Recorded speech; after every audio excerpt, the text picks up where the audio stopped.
उमापतिं सुरगुरुं वन्दे जगत्कारणं वन्दे पन्नगभूषणं मृगधरं वन्दे पशूनां पतिम् ॐ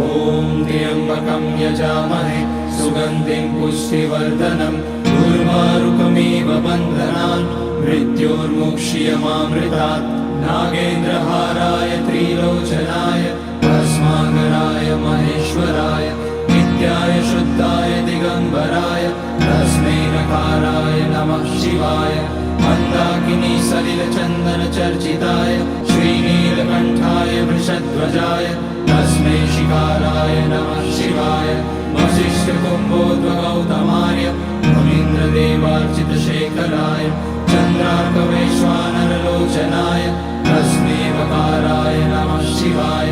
यज्ञस्वरूपाय जटाधराय पिनाकहस्ताय सनातनाय दिव्याय देवाय दिगम्बराय तस्मै यकाराय नमः शिवाय पञ्चाक्षरमिदं पुण्यं यः पठेत् शिवसन्निधौ शिवलोकमवाप्नोति शिवेन सह मोदते।